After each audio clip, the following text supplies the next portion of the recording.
Hey everyone, I woke up early today, I don't know why, and I'm not getting picked up from the hotel until for like a couple hours.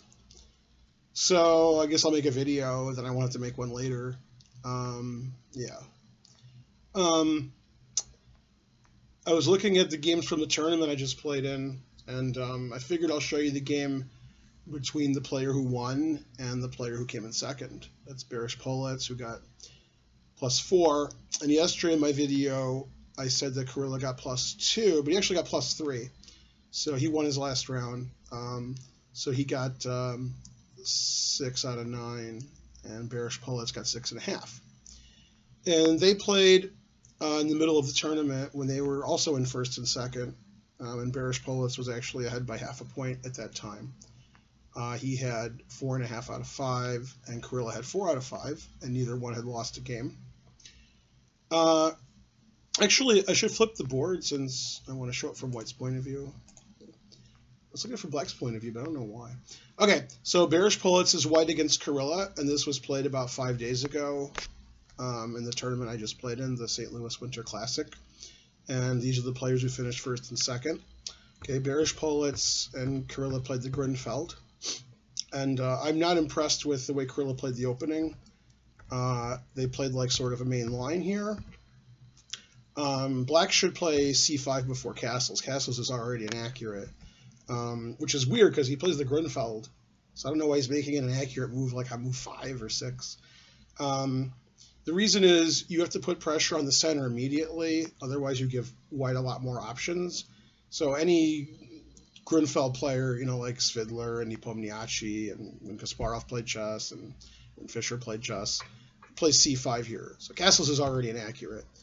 Okay, and probably Chirila doesn't agree with that, so he has the right to be wrong. It's not my place to. Okay, so bishop e2, c5, castles. And normally, we don't just get to castle. So, because we have pressure on d4, if Black didn't castle and played c5, knight c6, White has to deal with that. Now, White doesn't have to deal with that. There's no queen a5 check. There's no pressure on d4. So Black's already not doing well here. Okay, so knight c6 is the main move. Black can also play b6 and bishop b7, fianchettoing his bishop. He played bishop g4, which doesn't have a good reputation. Bishop e3. And there's just not enough pressure on the d4 pawn. For example, if Black plays knight c6 and White plays d5, bishop takes c3 isn't check. So yeah, there's just an inaccurate way of playing castling first and bishop g4 and look at White's center. So I would take this position all day if I could get it. Okay, so he played queen a5, and I've never seen queen b3 in a Grunfeld so early, but that's actually the correct move because usually you can't undefend your d-pawn, but d-pawn's sufficiently defended. Okay, cd, cd, which gets rid of White's weak c-pawn on c3, knight c6, and rook a to d1. So this is just a dream for White. The d-pawn's not pinned anymore, so d5 can come when he wants. He can also play e5, and the b7 pawn is attacked, and White has this beautiful center. So Black's inaccurate play in the opening led to this very nice position for White. Okay, queen b4, he's trying to trade queens and saving his b-pawn. I'm not sure if I agree with that. h3, I don't know what to suggest for Black. I don't like taking the knight and giving White the 2 bishops. Bishop e6 seems to lose a piece to d5. The bishop looks terrible on d7 or c8, so I don't know what Black should do here. He did trade.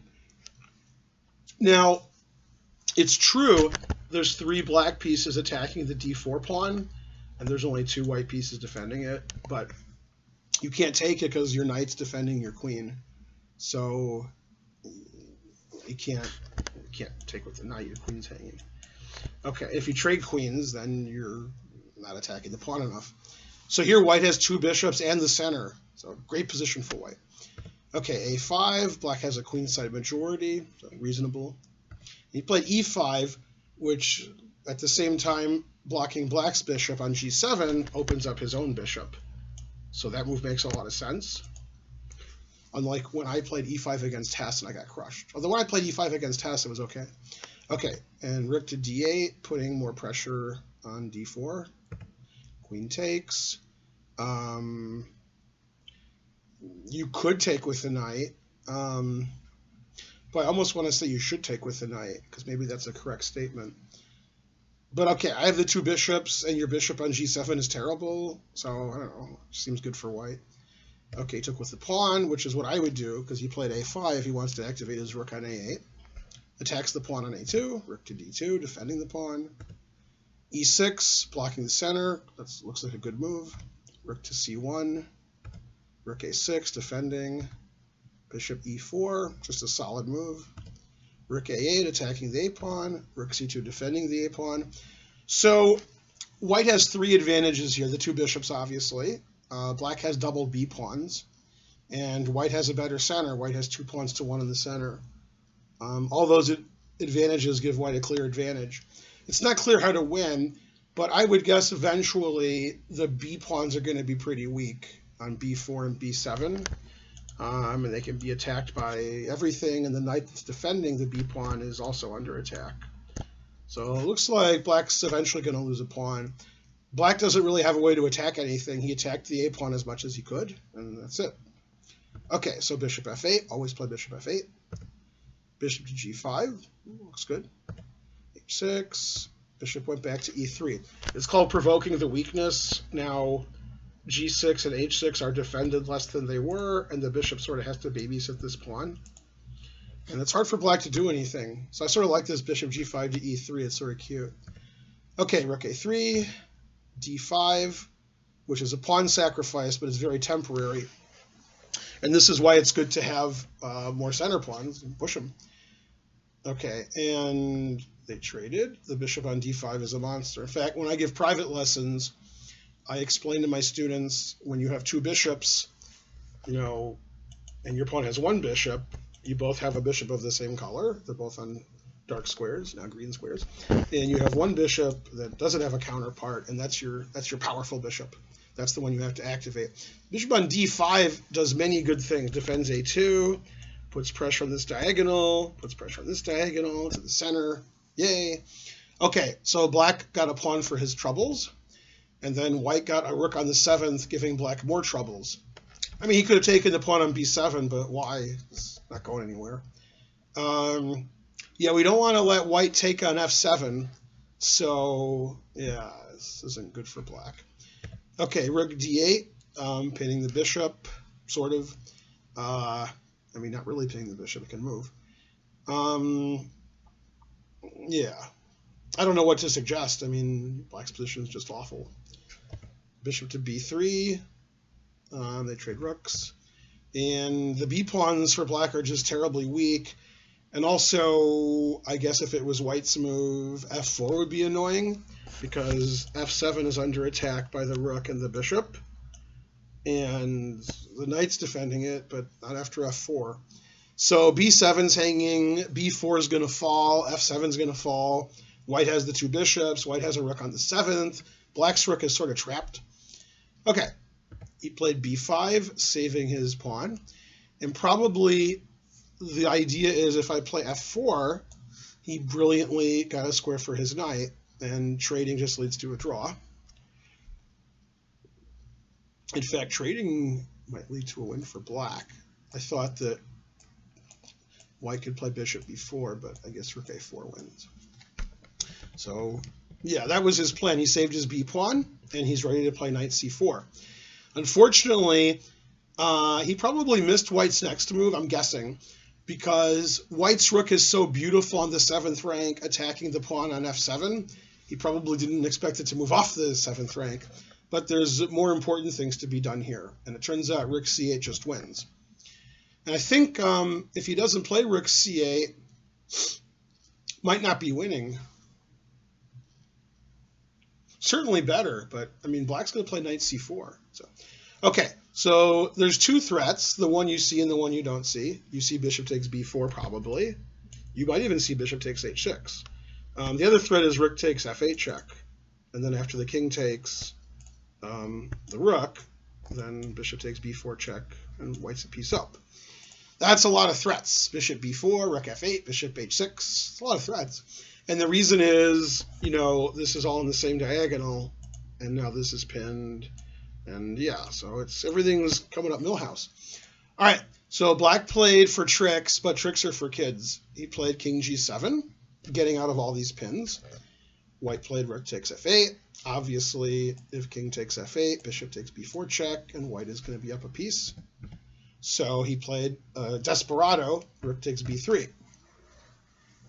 And now if you take the rook and I take your rook, then the game will be a draw. So white's a play and win. I think white only has one winning move, so you can pause your computer if you want to try to solve it. And it's another semi-desperado, but it saves white's rook. It's bishop takes h6 check, defending his rook. And after takes, we have an equal number of pawns, but I have more rooks than you. Yeah.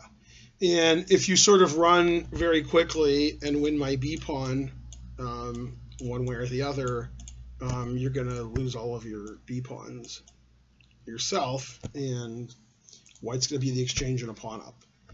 So after pawn takes b3, he resigned because he's down the exchange for no pawns, and he's going to lose a double pawn soon. And black's king can't really get to the queen side to help out. So very nice game for white. I think black misplayed the opening. Maybe he was watching me play. And he got a Grunfeld where he didn't really get a lot of pressure against white's center because he delayed playing c5 and knight c6. So white was able to do everything. Bishop e2, bishop e3, castles, queen b3, and rook d1. I mean, usually you can't get all those moves in because black has threats on the a pawn, the c pawn, the d pawn. But since he wasted a tempo castling kingside before playing c5, knight c6, he didn't really have a chance to get a good position. So, okay, hopefully Chirila learned from that. He did come in second place, and he won a lot of games. Wow. I think Chirila won 4 games. It's a lot of wins. And those are the players who came in first and second in our group. Yeah, yesterday I gave the wrong score for Chirila. He got +3. I think he had 4 wins, and that was his only loss. Yeah, that was his only loss. And he won the last round, although if he had drawn the last round, he still would have been clear second. He came a point ahead of Robert Hess, who lost in the last round. So actually, it's funny. Hess lost and I lost, and we came in third and fourth. So tough tournament. There were 2 players going into the last round who hadn't won a game, and they both won. And in the other section, everybody also won a game. The people who came in last place, Sam Savian and Rufeng Li, they both won a game. So all 20 players won a game. And the only players in all the sections who didn't lose a game came in first and second in the A group. That was David Howell, who had 3 wins and 6 draws. And Darius Swiertz, who's a student at St. Louis University. In my last video, I kept calling St. Louis University SLU because everybody who lives in St. Louis calls it SLU, S-L-U. But maybe you guys don't know that. So the St. Louis University has a lot of good chess players. They're playing in the Final Four next weekend in New York against Webster and 2 other teams that don't matter, I guess, probably from Texas, I'm guessing. But okay, they're not really competing. They're just there to show up. So Webster's the big favorite. St. Louis University has a chance because they have a lot of grandmasters on their team like Swiertz, also Zarabuk, and Rambaldi. So St. Louis University has a nice team, and yeah, they did well in the tournament. Zarabuk also had a good tournament. I think he got +1. Okay, that was not my game, but it was one of the shorter decisive games in all the tournaments. I think it was the second shortest, and it was between the players who came in first and second, and I think it was very instructive. Baryshpolets really plays solid. He plays really good openings. He gets an advantage with white almost every game, and he's good at polishing people off. Okay, don't forget to like and subscribe and watch my son's YouTube page. He's doing lots of blitz and bullet chess. People suggested play bullet. People said play 10-minute. So people said you should shave because, you guys have really good suggestions.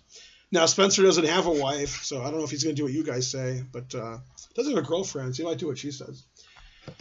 Okay, see you guys next time, and don't forget to follow me on Twitter and Facebook. Bye, everyone.